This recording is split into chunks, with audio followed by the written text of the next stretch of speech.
Estimados estudiantes del modelo de simulación, espero que estén muy bien. Hoy vamos a dar la web conferencia del paso 3, plan de recopilación de datos, del taller número 3, que es modelo y simulación de eventos discretos. Me gusta empezar con esta matriz porque aquí nos ubicamos. Vamos en el paso 3. Ya han pasado dos pasos, paso 1 y 2. Valor de 25 y 100 puntos, esta es 125. Y es de la unidad 2, modelos y simulación de eventos discretos. Es importante saber que eventos discretos es importante para esta web conferencia en el día de hoy. Como introducción, les explico que los modelos de eventos discretos lo vemos en todas partes, en los que de ciudades que tienen transporte masivo, como el caso del mío en Cali o el Transmilenio en Bogotá, y especialmente en las grandes ciudades, tienen un sistema de eventos discretos, que son los tiempos. En el caso de Cali, por lo regular, a veces dicen faltan 5 o 7 minutos para que llegue el avión, en este caso el transporte, el bus, pero finalmente a veces es el doble o el triple de tiempo. Otro ejemplo que tenemos de sistemas discretos son los aeropuertos, en el cual, tal como vemos en el gráfico, hay tres estados. Un estado importante es en el aire, donde es muy importante los segundos o las milésimas de segundo, porque un error ahí en segundos en simulaciones va fatal. Y por ahí está entre el avión, los instrumentos y la torre que lo está guiando. El otro estado es en la tierra, que es cuando se está aterrizando. Y el último estado está en la pista disponible que va a despegar. Todos estos elementos, miren ahí la raya que tenemos acá, donde hay unos tiempos, donde arribó a las 8:00, donde el aterrizaje duró 8.05 segundos y comienza a despegar. En ese tiempo le hacen mantenimiento, limpian cosas y las personas abordan y despega a las 9:15 y después arriba en otra parte a las 9:30. Miren que son unos tiempos importantísimos. Si de pronto se han dado cuenta, los aviones tienen un manejo del tiempo en segundos. Tanto así que si ellos se quedan más tiempo en los aeropuertos, son sancionados con penalidades altísimas. E inclusive el consumo del combustible es muy alto. Por lo tanto, sistemas de eventos discretos, en el caso de un avión, cuando está aterrizando y cuando está despegando o arribando, es muy importante. Entonces, miren que aquí ya vemos algunos elementos, los estados, los eventos, los tiempos, las métricas, los indicadores, y eso lo tenemos en cualquier parte, en sus mismas casas cuando están cocinando. Hay unos tiempos, tanto así que si el tiempo se demora mucho más en la parte de cocinar, pues se quema o queda crudo si no saca como es. Entonces, los tiempos, los estadios, todos son elementos muy importantes. Ahora sigamos y miremos los objetivos que tenemos en esta fase. Básicamente recopilar datos del proceso y con base a las técnicas de muestreo probabilístico. Esto vamos a verlo ahorita más adelante en el ejemplo. Diseñar un modelo de simulación, evaluar resultados obtenidos a través de simulación de eventos discretos y finalmente proponer recomendaciones basadas en los resultados de simulación. Y en el taller salen dos preguntas. Son muy importantes. ¿Cómo son los modelos de simulación de eventos discretos? Ya les conté cómo era, pero vamos a ver una definición mucho más precisa. ¿Y qué elementos se identifican en estos modelos? Ya vimos ahorita los eventos, los recursos, el tiempo, la parte temporal. Entonces, para eso, vamos a ver una definición muy, pero muy matemática. Son representaciones matemáticas que analizan sistemas con cambios de estados en puntos específicos. Es una definición, pero muy matemática. Y bueno, esa es la definición. Sin embargo, hay otros elementos que me definen qué es un evento discreto. Por ejemplo, las características principales. Un evento discreto tiene cambios de estado solo en eventos específicos. Es decir, acuérdense que el avión está en el aire, está en la tierra y está moviéndose en la tierra. ¿Sí ven? Tiene diferentes elementos. Hay entidades. En este caso, son los elementos como clientes, productos y recursos. Aquí está el avión, las personas, la torre de referencia y pues, el mismo avión. Al mismo tiempo, también tenemos estados de sistema. Las variables, que describen el estado del momento dado. Ponemos el tiempo de aterrizaje, lo demás, muy diferente el tiempo del transporte masivo, que se puede equivocar 5 minutos y llegan 10 y no pasa nada, nadie se muere. En el caso de un avión, en un avión usted se equivoca en 30 segundos, pues puede chocar dos aviones en el aire. Entonces, digamos que ahí es importante este factor. La temporización, el tiempo avanza en todos y se mide. Y la aleatoriedad, este componente aleatorio es importantísimo porque cuando hago aleatoriedad, más adelante se va a dar cuenta, veo cómo funciona el sistema y eso me genera poder tener previsión hacia los estados. Es decir, que en estos momentos les explico, cuando hay accidentes de aviones, el 99.99% es de seguridad, el 0.001% es de error. Y eso lo dan las máquinas. Por lo regular, cuando se equivocan en un accidente, sea en un aeropuerto o sea en un avión, es un error humano, porque generan unos estados de aleatoriedad y de simulación de los peores estados, peores eventos, estados y eventos. Y por regular, siempre la máquina no falla, porque tiene una confiabilidad muy alta. Entonces, estos elementos, como les decía, son entidades, eventos, recursos, variables de estado. Ahí están, los recursos son las máquinas, personas. Algo importante, relaciones, reglas de negocio. Definen estas interacciones de entidades. Es decir, en el caso de su casa, cuando está cocinando, pues que los alimentos no se quemen o que sean comestibles. En el caso del transporte masivo, pues que las personas lleguen en un promedio de tardío 5 minutos, 10, 15. En el caso de los aviones, los sistemas son mucho más específicos. Es decir, hay menos margen de error. Que la diferencia sea 30 segundos, 20 segundos, más o menos. Más de un minuto es peligroso. Y finalmente la función de distribución. Es decir, la parte estadística, la distribución de variabilidad, depende del estadio o el evento, tiene que ser acomodada a él. En el caso de los aviones, la desviación estándar es muy baja, porque hay un error, hay pérdida de vidas y demandas y millones. En el caso de un transporte masivo, pues es muy más, esa variabilidad es más alta. Y en el caso de su casa, pues usted puede comerse comida quemada y no pasa nada. No, no va a haber un problema. Bueno, excepto que sea un restaurante. Un restaurante, pues tienes que volver otra vez a cocinar para que el cliente quede satisfecho. En resumen, ¿qué viene siendo un modelo de simulación? Son herramientas que finalmente simulan sistemas donde los cambios ocurren en momentos específicos, no de forma continua. Se enfocan en eventos claves que alteran el estado del sistema, como llegadas o salidas de entidades. El ejemplo, el aeropuerto, los aviones. En resumen, ¿qué elementos son los más principales? Eventos, entidades, recursos, obviamente que ustedes no vean, colas, básicamente donde están esperando el turno. Incluso hay aviones que están llegando y dicen, un momentico, debe esperar porque estemos llenos, hubo un incidente, se trató uno y usted tiene, entonces el avión tiene que comenzar a dar vueltas. Me imagino que varias personas que han viajado han dado cuenta que llegan a la ciudad y les dicen, un momentico, por haber algo tráfico, un alto tráfico en el aeropuerto, tienen que esperar y el avión comienza a dar vueltas alrededor de la ciudad hasta que haya el espacio y entra. Esas son las colas. Y el calendario de eventos, pues finalmente hay una previsión, es decir, acuerden que ellos entran, llegan y salen por otro aeropuerto. Previamente están establecidos. Usted cuando compra un tiquete lo compra con un mes, 2 meses de anticipación y ese avión sale esa hora. Entonces digamos que todos estos softwares ya tienen este calendario de eventos y saben qué avión va a llegar y qué no va a llegar. Bueno, entonces digamos que eso es importante en los procesos de este caso, el evento de aeropuertos. Importante, campos de aplicación. Es en cualquier lugar, sin embargo, en la parte de manufactura es importantísimo porque se ayuda a mejorar, a optimizar los procesos y los cuellos de botella. Es decir, en un proceso en el cual comienzan a haber retardos o que finalmente el flujo no tiene una optimización, ahí es importante aplicar un modelo de simulación para poder optimizarlo. Logística y cadena de suministro, ahora es importantísimo. Ahora con la pandemia, que todo se generó en la parte de logística y cadena de suministros, es bastante importante la parte de inventario y distribución, porque ahí está el valor del proceso, y más que ustedes que son industriales, que van a tener este campo sobre la logística y cadena de suministros.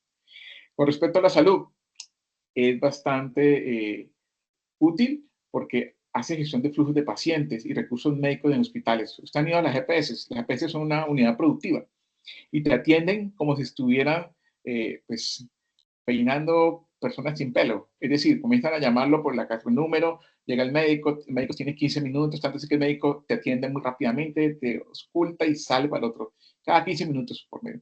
Si de pronto las personas que están aquí tienen un poquito de edad, hace 30, 40 años no era así. Un médico se tomaba un tiempo, hoy no. Entonces, digamos que el sistema de salud, la aplicación está ahí. Telecomunicaciones, la parte de redes y modelación es importantísima, la parte de simulación. Tanto así que pues aquí tenemos el ejemplo, las redes. Finanzas, en estos momentos hay muchos elementos de riesgos y se pueden disminuir con estos sistemas de modelación. Transporte, lo que hablaba del transporte masivo, donde pueden simular y generar una optimización de los procesos. En el caso de Cali, el transporte masivo de acá tiene ese problema, que nunca cumple con los tiempos. Por ahora siempre uno sabe que 5 minutos se convierten en 15. Y finalmente el sistema de colas, que es analizar los tiempos de espera en diversas industrias. Eso es importantísimo, porque los tiempos de espera me determinan qué va a hacer otras personas para ir ganando tiempo. ¿Y cuánto es el tiempo de espera máximo? ¿A quién le gusta esperar? A nadie.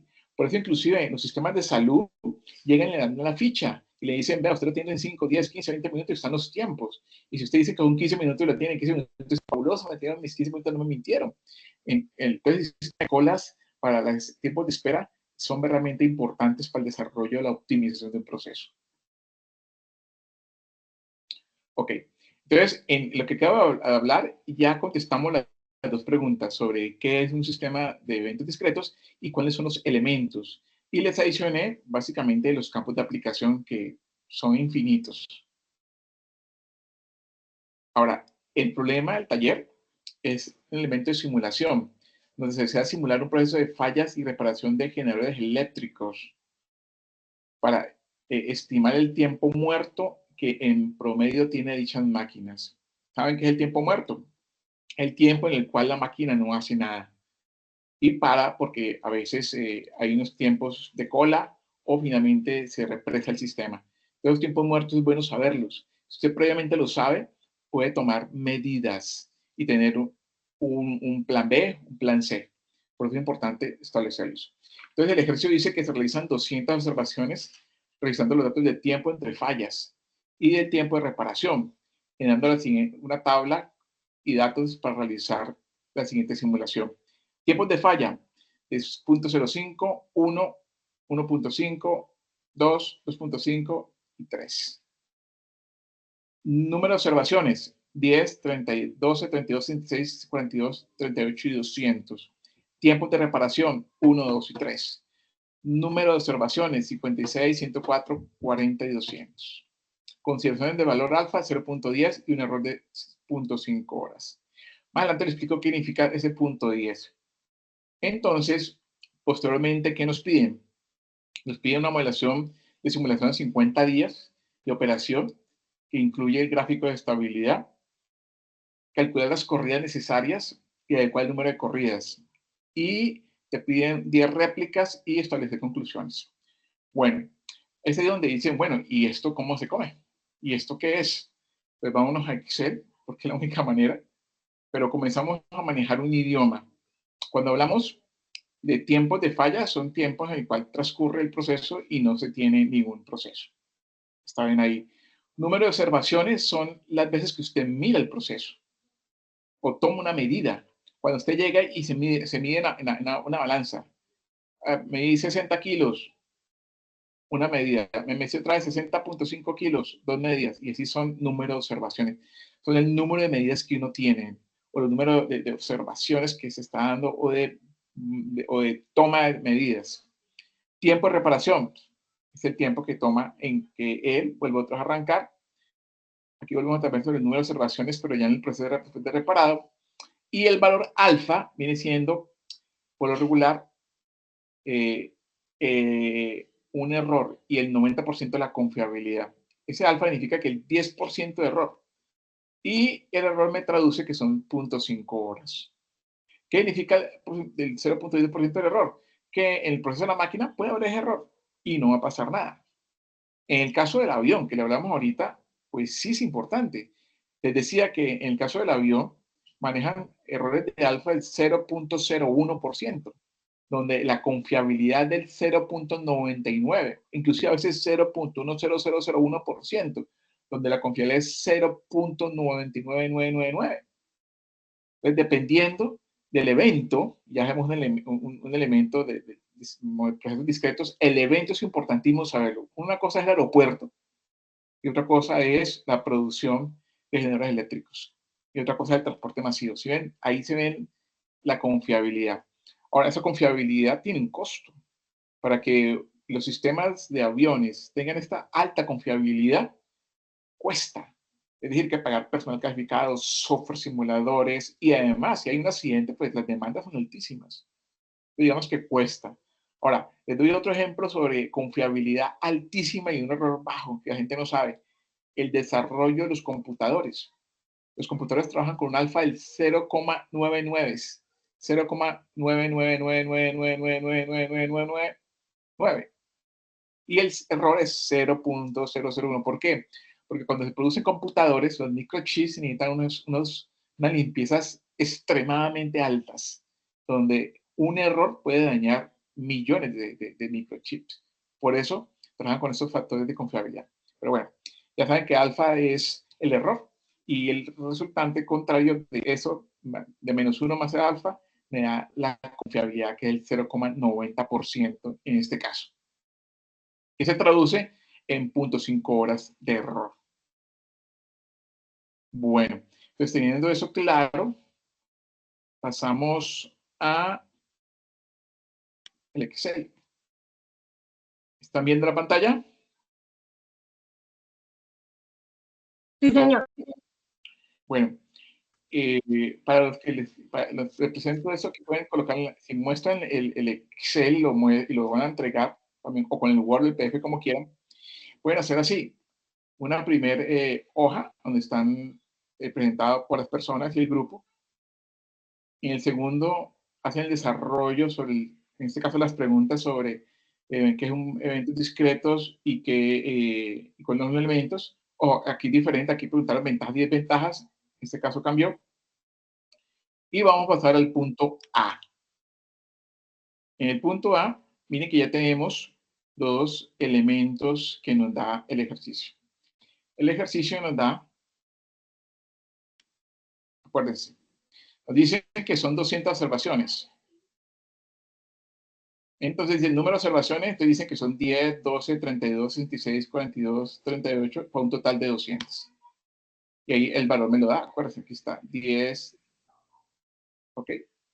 Y tiene un tiempo entre fallas de 0.5, 1, 1.5, 2, 2.5 y 3, un total de 200. Eso también me lo da. Y aquí está, tiempo de fallas. Hasta ahora vamos bien, es decir, esto me genera esta tabla. Posteriormente hay otra tabla importante, que es el tiempo de reparación, con el número de observaciones, que también me lo da.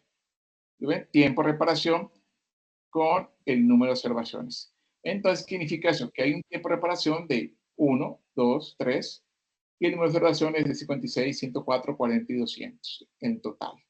Entonces, digamos que estas dos tablas son importantes para poder desarrollar el ejercicio que sigue. Entonces, una vez que tengamos este elemento, tenemos tiempo entre fallas, el que acá arriba, que nos da el ejercicio, el número de observaciones, y sacamos la probabilidad. La probabilidad, ¿cómo se saca? Si de pronto están viendo, voy a comentar un poquito para que vean mejor. La probabilidad, ¿cómo sale?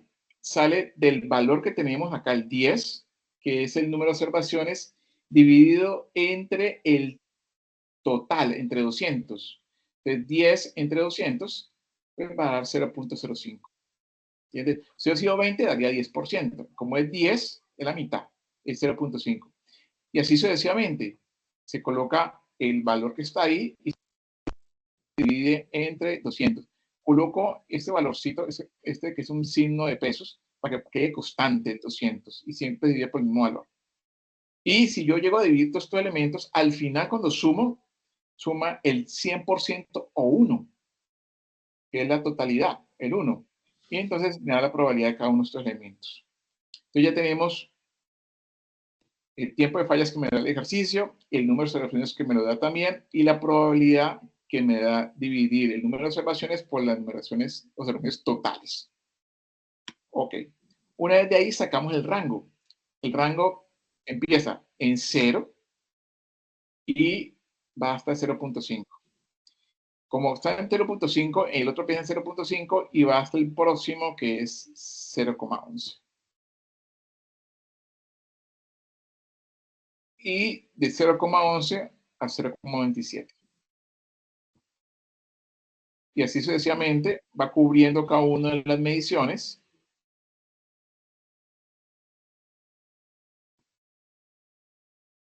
hasta llegar al valor de 1, que cubre todo el rango. Una vez tengamos este rango,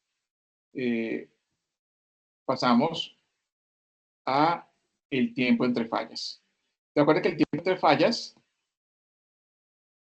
es el valor que estaba acá, que acá, y ese valor de tiempo de fallas es importante para determinar y multiplicar este factor por la cantidad de números de observaciones totales.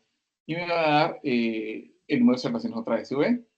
10, 10, 12. Es decir, este tiempo de fallas es un porcentaje con respecto al número de observaciones. Y ahí se me deduce esta parte. Ya tenemos esta tabla, es importante porque me determina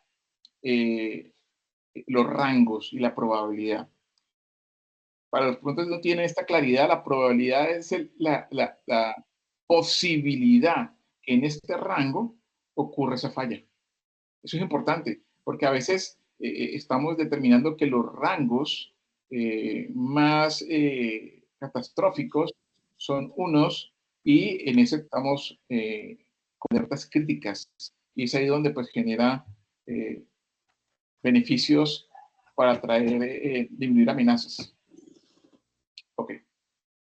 Listo, está ahí. Entonces ya tenemos esta tabla. Ahora, una vez tengamos este elemento, pasamos a la cuando se descompone el elemento. Entonces, mira, acuérdense que acá tenemos en el elemento que, considerando que el número de observaciones y el error, entonces significa que cuando hay un error, pues hay una descomposición del sistema. Entonces, es ahí donde se genera la descomposición. Entonces, la descomposición la sacamos por un número aleatorio. Eso ya lo vimos en el taller 2. Si no se acuerdan, pues vayan y busquen la autorización por Excel. Y básicamente, mire cómo cambió todo. Yo le coloco aleatorización. Hay unos valores de 1 hasta el número de descomposiciones, hasta 40. Y le doy aleatorización y me cambia el número. Eso significa aleatorización. ¿Se acuerda que por allá vimos que la aleatorización es fundamental para generar diferentes entradas y que el sistema cambie? Mire cómo cambia. Yo le doy aquí a aleatorización 34 y cambia todo. Todo el sistema cambia. Eso me genera fluctuación, nuevas entradas, aleatorización. Y aquí, pues, como vamos a calcular el tiempo de falla.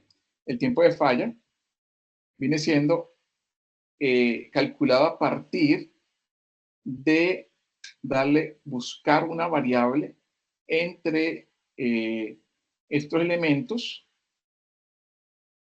y que cuando dé el valor me genere el valor verdadero. Es decir, entre estos rangos, ¿en dónde está la falla? Y me dice que está en 3. Es decir, que el rango que está en 0,91 es 3, ¿lo ven? Ese rango es 0,81 en 1 es 3. El rango es 0,44 es 2. ¿Sí ven? De 0,27 a 0,6 es 2. 0,18 es 3. Vamos uno pequeñito. 0,21 es 1,5, ¿lo ven? Vamos uno más pequeñito todavía. Este 0,09 sería 1. Mire que es 1. Porque 0,9 está entre este 0,05 a 0,11. ¿Y lo ven? Entonces miren que haciendo este elemento podemos determinar el número de tiempos entre falla que hay en cada aleatorización de descompostura. Una vez que tengamos este elemento, pues sacamos la hora y lógico, aquí es 2,5, pero si en el segundo descompostura es 5,5 horas y si en la tercera se suma 7,5 y así sucesivamente hasta que llegamos al final de las horas. Ya de las horas en las 40 observaciones son 85 horas. Ojo que esto es aleatorización, yo quiero cambio. Le hago aquí así, aleatorización y él cambia otra vez. ¿Sí ve? Cambió. Y ya no es las 79 horas, fueron 80. Y va cambiando poco a poco. Esa es la aleatorización y me permite poder tener aleatorización en el proceso.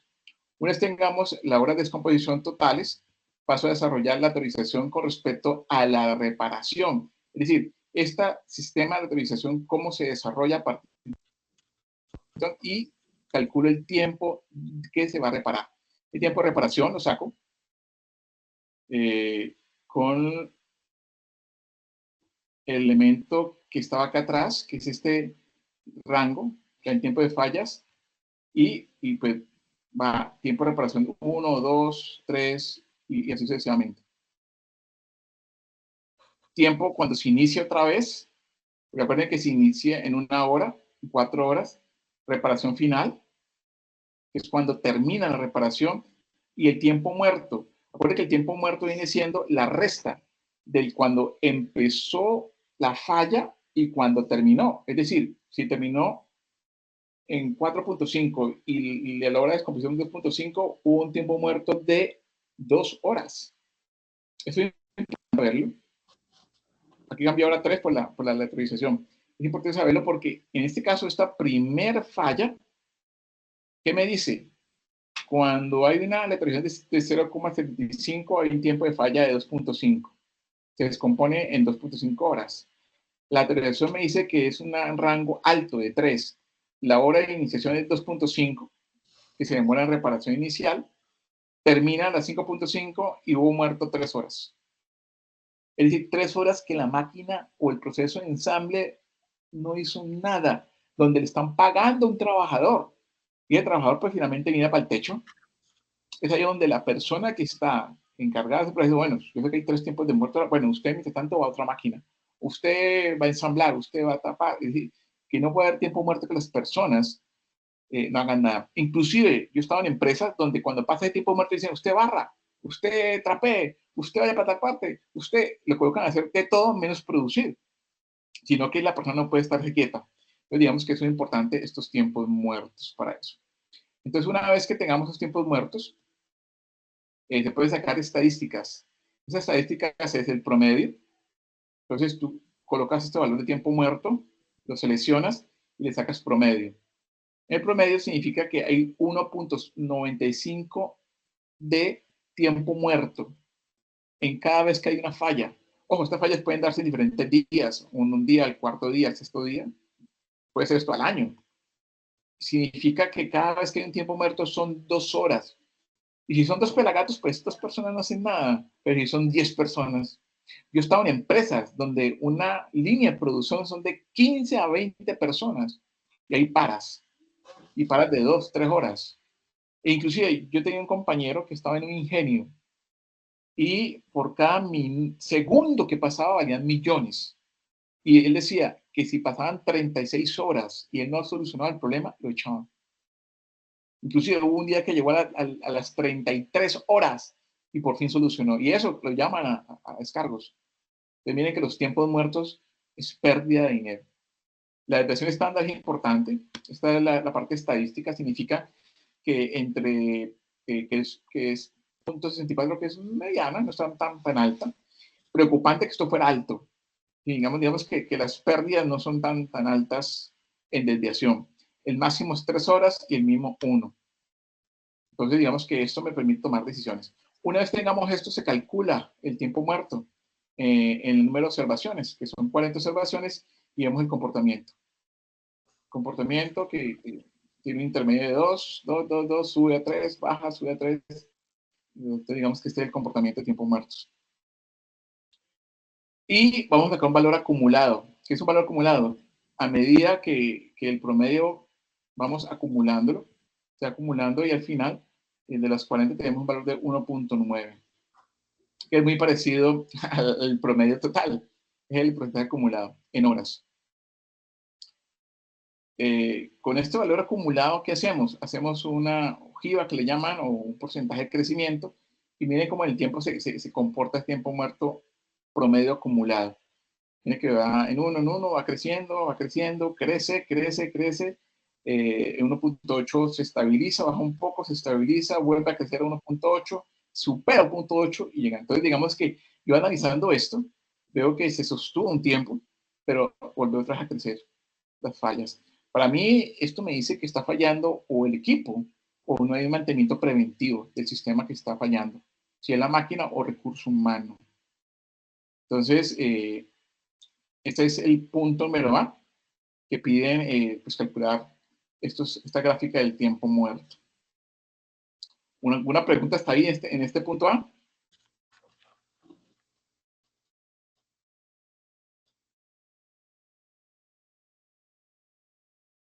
Bueno, Tutor, buenas noches. noches. Tutor, me perdí un poquito de dónde se sacó el rango. El rango. Recuerde que los rangos son resta de un valor sobre otro valor. ¿Ok? Pero si usted tiene en estos momentos 30 años, el rango su edad es de 0 a 30. En el caso de acá, el rango, o sea, aquí en un principio, con los valores que me dieron. Acuérdense que tenemos tiempo entre fallas, lo tenemos, y el número de observaciones. Y sacamos una probabilidad. La probabilidad significa que se pueda repetir el número de observaciones. Y lo dividimos el valor sobre 200. Me da 0.5, 0.6. Eso al final me va a dar 1. Entonces, decimos que de 0 a 0,5 está en rango. Y va a haber 0.5 fallas. Este es el rango. Ahora, el rango es 0,05, que es el que terminó arriba. Y seguiría el valor que me lo da la sumatoria del valor donde quedó más la probabilidad. Es 0,11. ¿Y lo ven? Es decir, acuérdense que el primer rango es de 0 a 0.5 y es el valor primero. Dice 0.5 ocurre 10 observaciones y hay 0.5% de falla. En el segundo, como acá está esta probabilidad y me dio 0,6, se la sumo al valor anterior de rango, que es 0.5. Al sumarlo, me va a dar 0,11. Entonces el rango entre 0,5 y 0,11 tiene el tiempo entre fallas de 1. Llamémosle una hora, por si acaso, pero ahí no da el valor, de una hora. Después el segundo rango, pues comienza en 11, porque está en 11, porque lo dé mejor. Comienza en 11, porque terminó en 11, y le sumo al segundo elemento la probabilidad, 0,11 más 0,16, y me da el otro rango. Y la falla es 1.5. Volvemos a empezar otro rango, 0,27 porque es el rango anterior. A este rango le sumo la probabilidad que es 0,33 y me da 0,6. Le corresponde el tiempo de falla de 2. Después sigue, como termina en 6, comienza este en 6 y a 0,6 le sumo 0,21, que da 0,81. Y le corresponde la falla 2.5. Finalmente, el último, como era 0,81, le sumo 0,19 y eso da 1. Da entre 0,81 y 1. ¿Te quedó claro el rango? Sí, señor, muchas gracias. Ok. Solo una pregunta, ¿y usted entrega la plantilla? Sí, yo se los paso ahorita. Sí, claro. Profe, es Doctor, que una tengo una pregunta. Sí, dime. En la hora de descompostura, ¿es como proporcional también a las horas de las fallas? Sí, ajá, Ah, así ok. es. Vale, gracias. Okay. Es un poquito lógica, la lógica de las cosas. Acuerde que las simulaciones están mirando eso, de cómo se procede y funciona de una manera razonable. Sí, profe, es que tengo una duda, porque Sí. hay dos números de observaciones. ¿Con cuáles es que se está trabajando usted? Hay uno que dice 10, 12, 32, 62, 42, 38, 200. Y otro número que dice 56, 104, 40, 200. Ya. Miren que se generan dos tablas, ¿la vieron? Uno de tiempos de falla con número de observaciones y otro de tiempo de reparación con número de observaciones. Si vamos a ver el ejercicio, miren que habla de 200 observaciones y dice tiempo de falla y número de observaciones, que son pegadas. Y después habla tiempo de reparación con número de observaciones de la reparación. Probablemente aquí en la guía faltó decir que el tiempo de reparación y número de observaciones van pegadas. Es decir, estas observaciones son del tiempo de reparación y las observaciones primeras son del tiempo de falla. Ambas son mediciones diferentes. Una cosa es cuando falla, que, uy, se dañó la máquina, paró y la miré. Y otra cosa muy diferente es cuando yo observo, cuando comienzo a repararla. Cuando llego, un cambio de bombillo, saco el bombillo, coloco el bombillo, lo coloco y prendo. Ese tiempo, el tiempo de reparación. Y la observación es diferente. Una cosa es observarlo cuando falla. Ay, sí, hubo un rayo y la luz se fue y volvió y se quemó el bombillo. Es el tiempo de falla, con el número de observaciones. Y el tiempo de reparación es cuando usted cambia el bombillo. ¿Ok? Entonces son dos observaciones diferentes. Pero se lo mostré acá. Una tabla con el tiempo, tiempo entre fallas y número de observaciones, que me genera todo este ejercicio que tenemos acá. ¿Lo ven? Sí. Y acá el tiempo de reparación y número de observaciones me genera este de acá. Que el tiempo de reparación es 1, 2, 3, número de observaciones, la probabilidad y el tiempo de reparación 1, 2, 3. ¿Ok? Yo les comparto la plantilla, no se preocupen. Bueno, lo importante es que entiendan. Es un proceso, pues, fácil, pero tampoco es nada del otro mundo. Bueno, ok. Una vez teniendo ya la gráfica, tiempo muerto promedio acumulado, me genera este valor.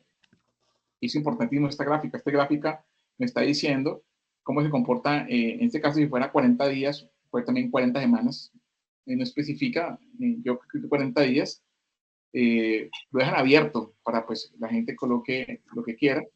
Coloco 40 días de trabajo, un turno de 8 horas, una suposición, acá dice muy claro, y pues digo cuál es el equilibrio, el promedio de los tiempos muertos.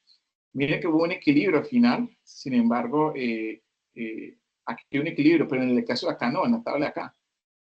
Si yo soy un trabajador, yo no le muestro esto a mi jefe, porque debe haber puros picos, subidas y bajadas, subidas. Esto es un descontrol, ¿qué pasó aquí? Le muestro este gráfico. Y este gráfico me va a determinar un comportamiento que al final se está estabilizando. El número O sea, hubo una parada como que bien fuerte, pero después ya se estabilizó, tal y cual como usted dice. Ajá, digamos que estabilizó. Ahora, la idea es que en un futuro esto caiga y se estabilice, no que quede tan arriba. Es decir, lo crítico sucedió en los primeros 7 días. Es aquí donde hay que atacarlo. Dice, jefe, mire que se estabilizó, lo tenemos manejado, tú tranqui, pero sí hay que trabajar en estos primeros 8 o 9 días. Cuando yo he trabajado en inyectoras o máquinas extrusoras, el principio es una hecatombe, esas primeras semanas es así, dura. Y por lo regular, a veces, en caso de inyecciones o extrusión, la clave es la materia prima y el perfil de la máquina. Importantísimo. Y eso se puede disminuir. Esta curva se puede correr y entre más se corre, pues hay menos pérdidas. Eso sería como una posible análisis. Acuérdense que tienen que analizar este gráfico y sacar conclusiones. Este es el mío, pero la idea es que ustedes saquen otros elementos. Además, les sirve para la vida. De que mañana ustedes tienen que hacer esto en una empresa y pues pueden sacarla al estadio.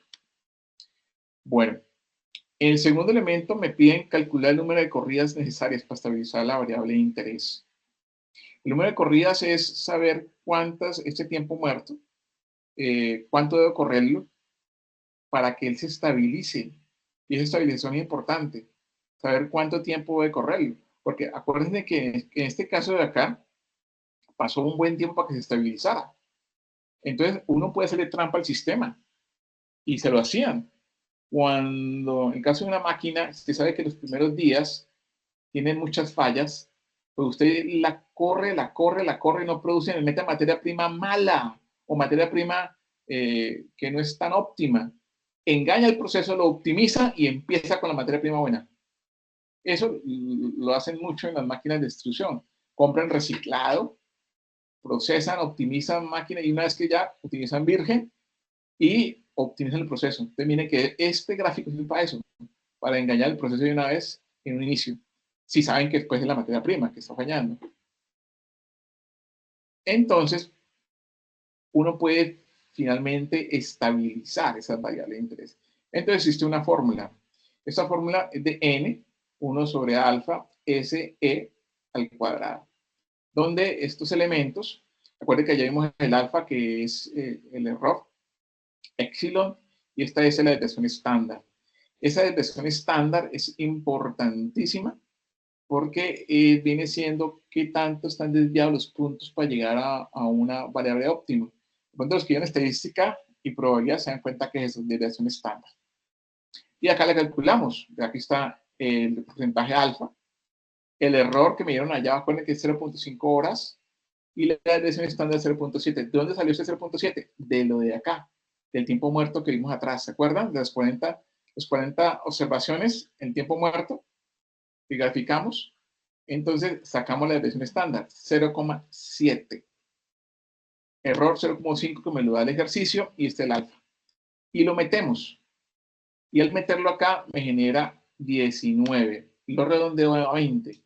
Y eso es el número de corridas. ¿Qué significa eso? Que el número de corridas, para poder estabilizar la variable, es de 20 corridas. ¿Qué significa eso? 20 observaciones, 20 funciones, 20 sistemas de funcionamiento. Eso significa eso. Entonces, cuando llega este valor de 20, comienza a normalizarse. Y entonces, en 20 por acá se normaliza. Pero mire que este gráfico no me deja normalizarse, sino el otro gráfico que manejamos ahorita. Este de acá, alguien me lo dijo. Por acá comienza a normalizarse. Miren que cambié la aleatoriedad y cambié el valor. ¿Lo ven? Ese es otro elemento. Mire que es muy extraordinario como pasa. Como cambié los datos acá, acuerden que la aleatorización cambia. Yo cada vez que le hundo acá este elemento de aleatorización, cambia ya. Si yo cambio este coso, esto de acá me cambia el gráfico. Porque acuerden que esto es eso, aleatorización. Me lo da Excel. Es como si fuera un simulador. Digo aquí y me cambia todo el gráfico acá otra vez. A ver. ¿Sí ve cómo lo cambió? Voy a cambiar otra vez el gráfico. Entonces me dan diferentes estados. Y a partir de diferentes estados, ojo, esta conclusión que yo tenía acá ya no es de esta, ya cambió. Ya el punto de equilibrio no sucedió acá, sino que subió, bajó, ya es otra cosa. Esto es, si yo le digo a mi jefe lo que en un principio ustedes, no, es que comenzó a bajar, no, aquí subió de una. Y comenzó a estabilizarse como a los 20, ¿sí ve? 20 se estabilizó. A los 20. Entonces miren que la estabilización es lo mismo, pero el inicio es diferente. Y al inicio no puedo engañar a la máquina metiendo el material que no es, o manejando la optimización, sino que aquí tengo que ver qué pasó, por qué subió en un principio tanto. Y inició en un punto altísimo. Acuérdense que otro empezó en 0, 5, 1, iba subiendo, no, este sube de una. Aquí me está diciendo que algo está mal en la máquina. No es la materia prima ni el recurso humano, es la máquina probablemente. Entonces miren que a partir de este gráfico la conclusión es diferente. Entonces, ojo, no van a copiar esa conclusión, porque esta conclusión era para el gráfico que está ahorita, no para este. Entonces miren cómo es de bonita la aleatoriedad, que me genera cada vez una gráfica diferente. Por eso ustedes, la gráfica no puede ser la misma. Es decir, a cada uno le va a dar un gráfico diferente. Ah, que se va a optimizar al número 20. Ah, pues sí, como el otro también. Pero el inicio tiene que dar diferente. Entonces, ¿qué significa esto? Que el número 20 se optimiza. Conclusión, se hacen cerca de 20 redondeadas para poder optimizar. ¿Claro hasta ahí, muchachos? Ok. Tutor, una consulta. Ok. Tutor, una consulta. Buenas noches.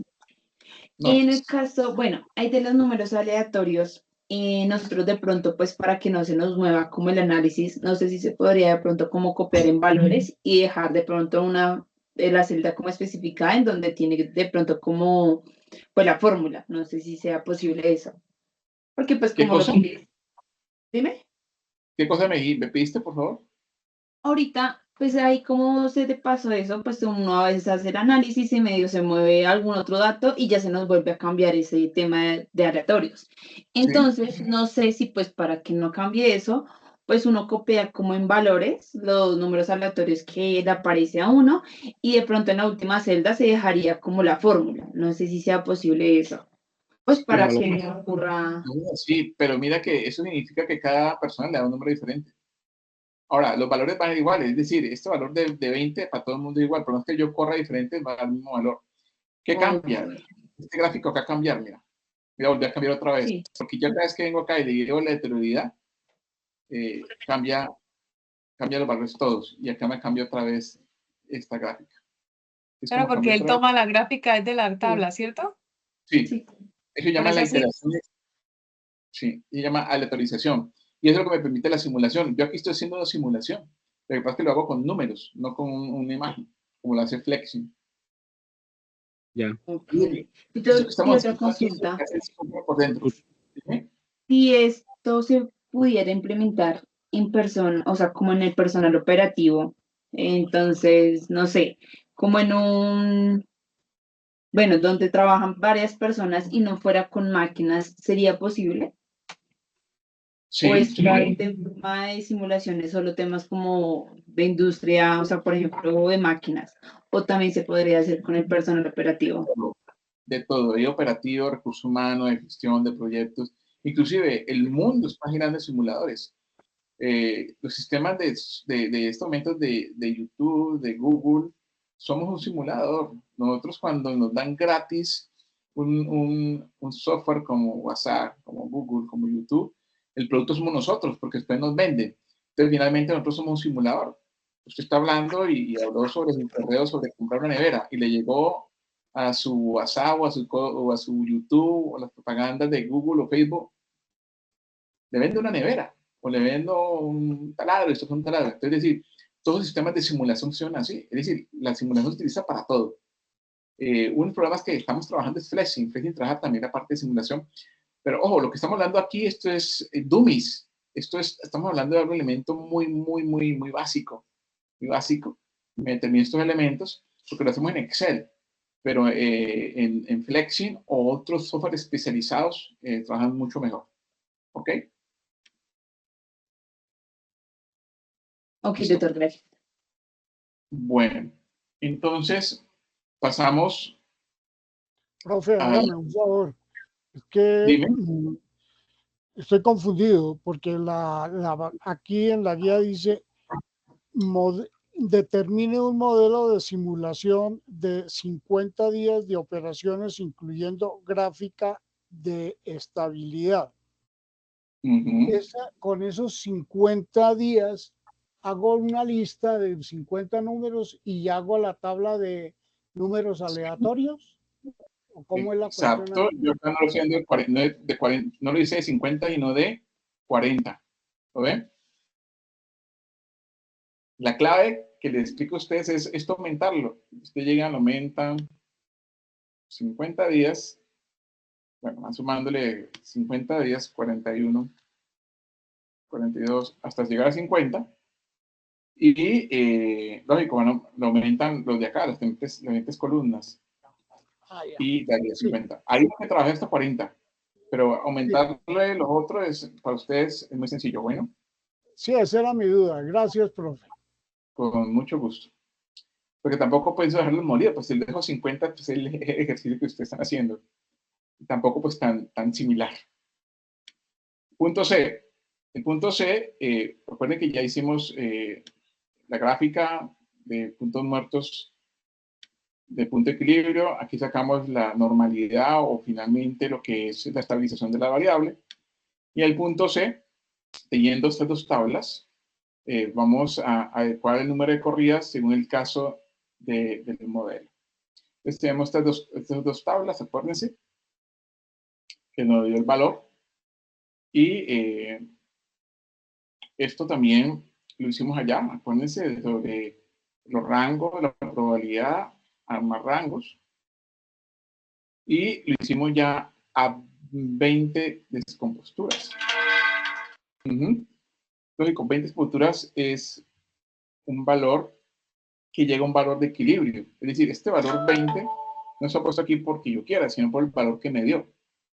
Y es ahí donde hay una estabilidad. Entonces hago el gráfico, hago el tiempo muerto promedio, e encuentro que el valor llega al equilibrio. Siempre buscamos el equilibrio en todo proceso, porque en el equilibrio está que funcione la optimización y el ajuste como se debe ser. Entonces digamos que aquí comprobamos que con el valor de 20 es suficiente. Importante, hay veces personas que dicen, ¿cuántas muestras? 200. Pero es que con 20 son suficientes. No, necesitan las 200. Entonces están desperdiciando lo demás, porque solamente con 20 observaciones es suficiente. Y entonces es aquí donde estamos optimizando. Miren que la optimización se da en que en el número 20 hay un equilibrio. Para allá ya hay optimización. Entonces estaríamos, digamos, de que cada vez que ensayemos, saquemos mayores valores. Por eso han dado cuenta que cuando dicen tome 5 variables de muestra. ¿Y por qué no tomo 10? No, porque alguien ensayó y sacó que la probabilidad es de 5. Entonces, digamos que ahí está para el uso de este punto C y cómo puedan justificarlo y pues concluir lo que ustedes tienen. Aquí está el análisis de literal A sobre el tiempo muerto y sobre los tiempos promedio. Conclusión, teniendo en cuenta que la gráfica literal A no se logra estabilidad del sistema, en este caso con 20 se equilibra y no es necesario más observaciones. Acuerden que las observaciones cuestan. Por lo regular es un ensayo, una persona, una medición, una parada. Entonces digamos de que es importante optimizarse. Finalmente tenemos el punto D. El punto D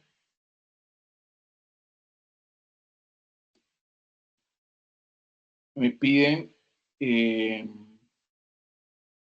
número de corridas 20 y combinar los tiempos. Me acuerdo que el punto D. Alfa. 10 réplicas. Y el símbolo del número de corridas. Ustedes piden 10 réplicas. Acá lo hice con diferentes réplicas. ¿Lo vieron? Entonces, con 10 réplicas y calcular el modelo integral de confianza. Concluir. Entonces, generar 10 réplicas. ¿Qué son réplicas? Número de repeticiones. Se buscan en edición réplicas, es repetir, réplicas. Yo acá lo hice con 20 réplicas, ¿la ven? Vamos a preguntar un poco. Entonces, el proceso lo hice con 20 réplicas. En el caso de ustedes lo hacen hasta aquí, hasta 10.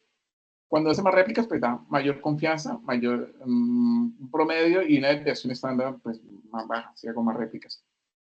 Entonces calculo los tiempos muertos, tiempos en horas, tiempos muertos y comienzo a letrizar de manera que sea 15 réplicas y tengo valores de desviación estándar y promedio. Teniendo estos elementos, calculo con esta gráfica que tengo acá, calculo el IC, que me determina un indicador para utilizarlo en el gráfico de acá, donde saco el tiempo promedio acumulado y determino el tiempo muerto. ¿Qué diferencia hay de las gráficas que hice acá a las réplicas que hice acá? Cuando yo hago réplicas, ojo, yo anteriormente medía solamente uno, este nomás, este valor. Pero cuando réplicas 2, 3, 4, 5, 6, optimizo el proceso de tal manera que los tiempos muertos cambian y se optimiza desde un principio. Es decir, ya no desde el número 20 como antes, sino que se optimiza desde antes. Entonces, mira que acá hay un valor importante. El número de réplicas me determina una estabilidad. Entonces, ¿qué es el número de réplicas? Poder tomar otros tiempos muertos. Puede ser de otra empresa, puede ser de otra máquina. Es decir, el número de réplicas viene siendo la repetición de un proceso similar y que yo tomo datos para poder determinar unos resultados. Y tomo 15 empresas que tienen la misma máquina y tomo datos y todo, y al final me da determinando los valores más óptimos. Y esto finalmente es lo que me dice eso. Cuando yo tomo réplicas, que en este caso tomé 15, ustedes están pidiendo 10, optimizo. Entonces, el ejercicio significa que cuando yo tomo las réplicas, hay una optimización y un comportamiento del sistema más estable. ¿Ok? Entonces, el número de réplicas viene siendo eso, el número de tomas de medida. Yo antes tomaba solamente una, ahora tomo una, 2, 3, 4, y esos valores me lo da, en este caso, el Excel. Entonces, puedo optimizar mejor el proceso. Entonces, miren cómo la optimización, en este caso, se da antes, y el valor es mucho más, la dependencia estándar es mucho más baja. Acuérdense que la dependencia estándar de atrás era 0,60, 67, este es 0,16. es que la desviación estándar es mucho más baja de lo que por lo regular es. Entonces, digamos que con la réplica optimizo y tengo mejores resultados. ¿Ok? ¿Alguna pregunta hasta ahí?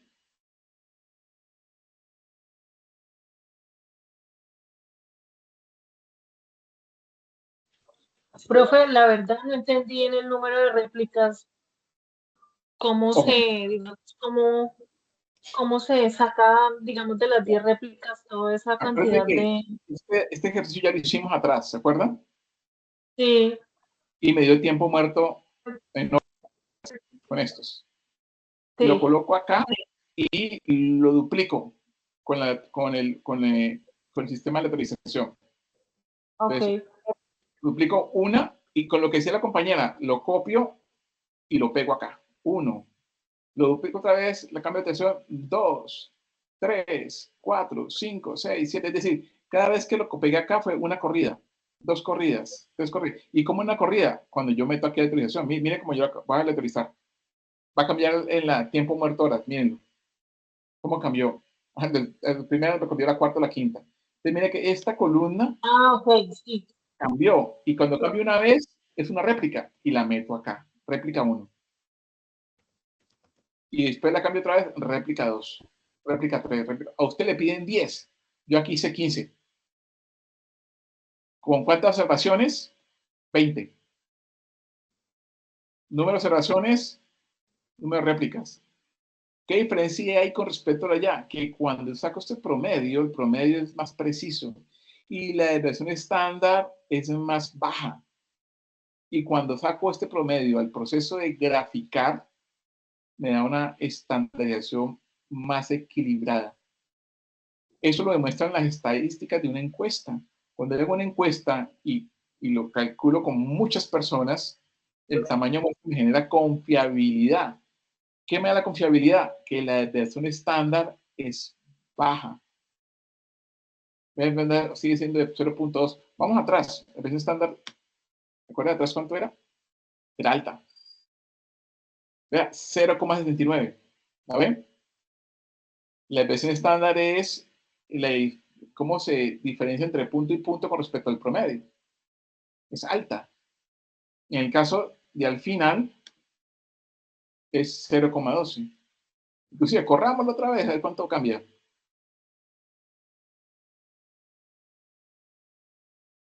0,18.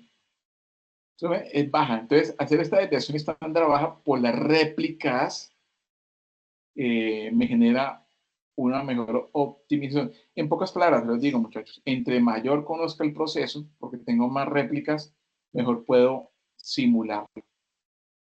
Ahora que está tan de moda la IA, cada vez que usted le pregunta a la IA y le mete más información, a usted lo modela mejor y cada vez lo conoce más.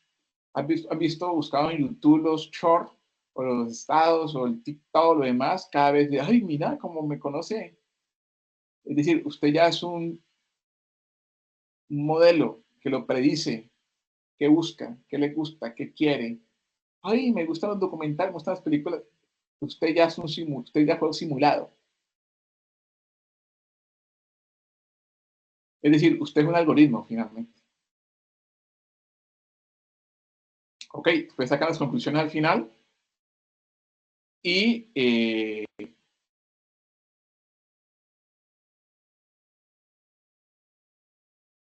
sacan las conclusiones y terminan.